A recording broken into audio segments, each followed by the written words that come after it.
Hello बच्चों, कैसे हो आप। मैं आशा करती हूँ कि आप सभी अच्छे होंगे और अच्छे तरीके से आप अपनी पढ़ाई कर रहे होंगे। चलिए अब हम अपने आगे टॉपिक पे बढ़ते हैं। तो हमने पहले वाली वीडियो में अपना दीर्घ स्वर संधि को पढ़ा था। दीर्घ स्वर संधि के बाद हम करेंगे अब गुण संधि। सभी बच्चों ने अपनी नोटबुक ले रखी है? नहीं ली है तो ले लीजिए, क्योंकि एग्जाम टाइम के लिए आप अपने नोट्स तैयार करते रहें। गुण संधि का सूत्र मैंने पहली वीडियो में भी आपको बच्चों बताया है, मैं फिर से बता रही हूं कि संस्कृत की संधियों में आपको सूत्र पे ज्यादा फोकस रखना है, क्योंकि संधि के सूत्र को 1 मार्क्स में पूछ लिया जाता है और मेन जो आपके कॉम्पिटिटिव एग्जाम होते हैं उसमें भी आपके सूत्र पूछ लिए जाते हैं। तो गुण संधि का सूत्र है हमारा आद गुणे हैं। नोट करिए, आद गुणे हैं। सूत्र का सार क्या है, यानी सूत्र से क्या तात्पर्य है।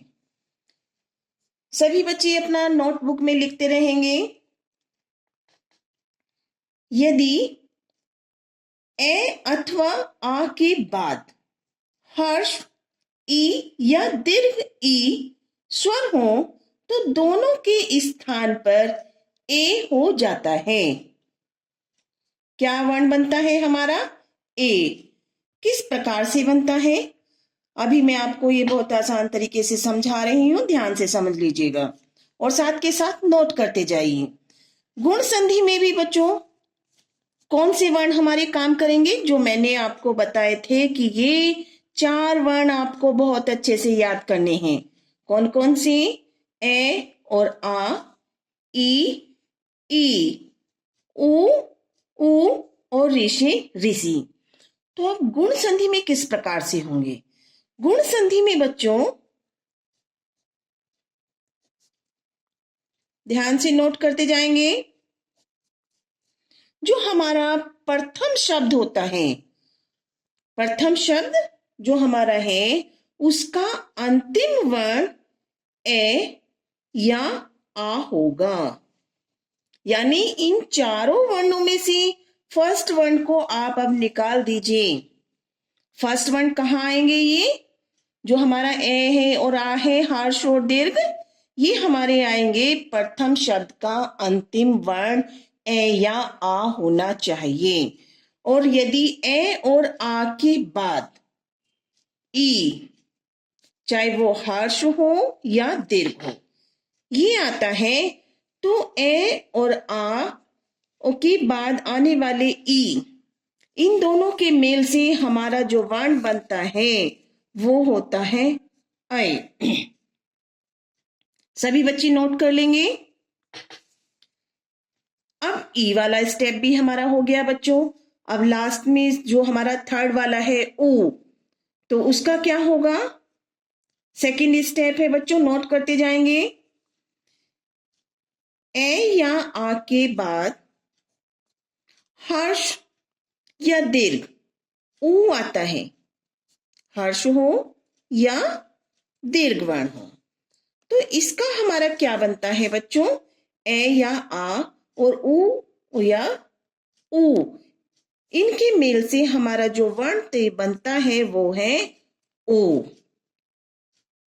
ओके, सभी बच्चे नोट कर रहे हैं। थर्ड देखिए, थर्ड में है ए या आ। ए या आ हमारे कहाँ होंगे? प्रथम शब्द का अंतिम वर्ण। इसके बाद अगर ऋषि ऋषि आता है तो हमारा क्या बनेगा बच्चों? अर। गुण संधि में आपको अब ये 3 स्टेप बहुत अच्छे से याद करने हैं, क्योंकि इसमें हमारा एक नया शब्द बनता है, यानी ए या आ के बाद ई हर्ष हो या दीर्घ हो आता है तो ए बन जाता है। सेकंड स्टेप में ए या आ के बाद ऊ आता है, हर्ष या दीर्घ, तो औ हो जाता है। और थर्ड स्टेप में ए या आ के बाद ऋषि ऋषि आता है तो अर हो जाता है। किस प्रकार से? अब देखिए ध्यान से। और साथ के साथ नोट करते जाएंगे। उदाहरणार्थ, देव प्लस इंद्र है। देव प्लस इंद्र है। अब देखिए बच्चों, जो हमारा पहला शब्द है उसका अंत किससे हो रहा है? वै से। तो वै में हमारा कौन सा स्वर है? ए, क्योंकि सभी व्यंजन किसकी सहायता से बोले जाते हैं? ए स्वर की सहायता से। तो वै में हमारा क्या छुपा हुआ है? ए। दूसरे शब्द का प्रथम वर्ण क्या है? ई। तो जब हमारा ए प्लस ई होता है तो वहां पे क्या बनेगा? ए। ठीक है, नोट कर लिया। अब बच्चों हमें यहाँ ये ध्यान रखना है कि हमें उसको ए को लिखना नहीं होता, क्योंकि हम स्वरों की क्या लगाते हैं? मात्राएं। अब देखिए, प्रथम शब्द का हमने लिखा देव, क्योंकि ए और ई के हमारे जो दोनों वर्ण मिलकर ए बना है, इसलिए वे पर हमने ए की मात्रा लगाई, और बाकी जो ई के बाद वाला हमारा दूसरे शब्द के वर्ण बचे हुए हैं उनको हमने लिख दिया, आधन्य, द्रय और विसर्ग लगा दिया। तो ये क्या बना हमारा? देवेंद्र है। सेकंड देखिए एग्जाम्पल, महा प्लस इंद्र है। तो जो पहला हमारा शब्द है उसका अंत किससे हो रहा है? आ से। आ के बाद क्या आया? ई। तो इन दोनों के मेल से भी क्या बनेगा बच्चों? ए। तो कैसे? अब जो हमारा दूसरा शब्द ई है उसको नहीं लिखेंगे, क्योंकि आ और ई क्या हमारी संधि हो गई है। तो क्या लिखेंगे हम? महेंद्र। यहां से भी आ की मात्रा और ई, इन दोनों के मेल से ही हमारा ए बना है।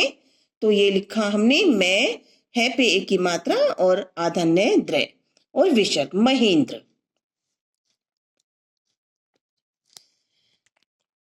सेकंड स्टेप देखेंगे बच्चों, नोट कर लेंगे और सभी बच्चे।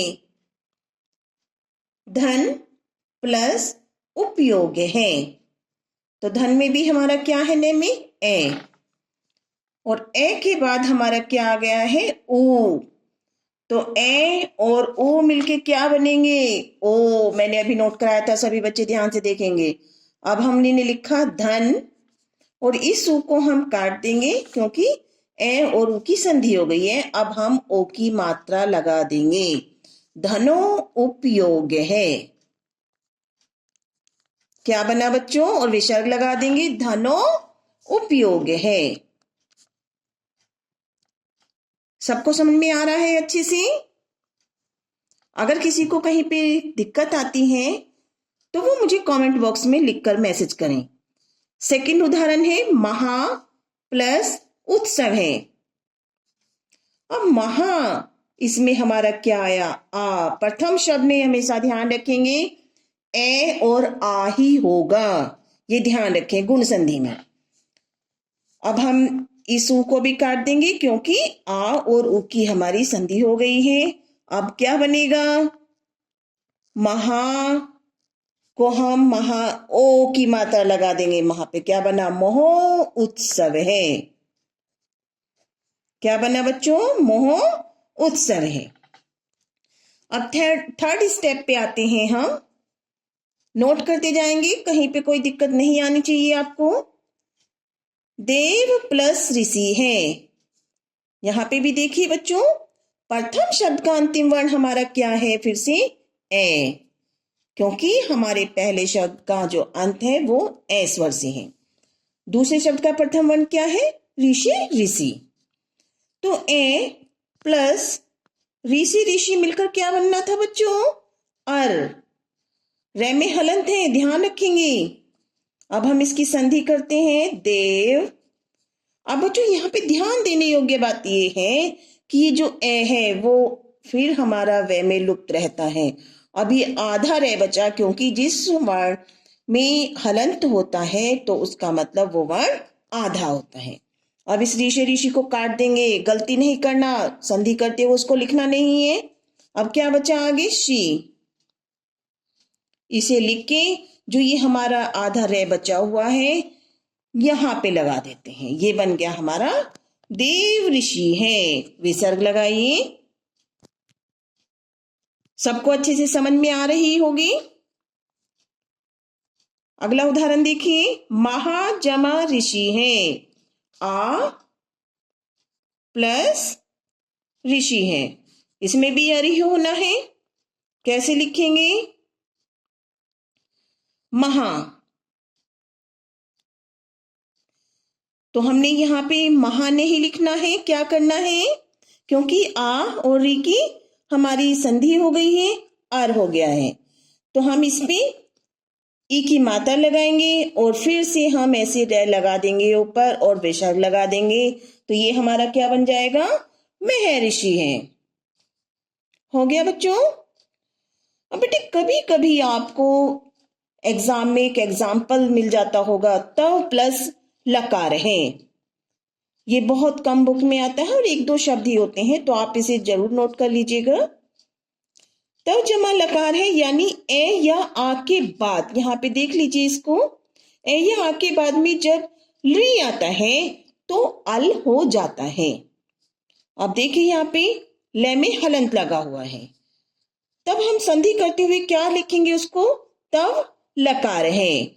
अगर हम उसे पूरा ले लिख रहे हैं तो हलंत लगाएंगे, क्योंकि हमें उसे आधा लिखना है, और विसर्ग लगाएंगे।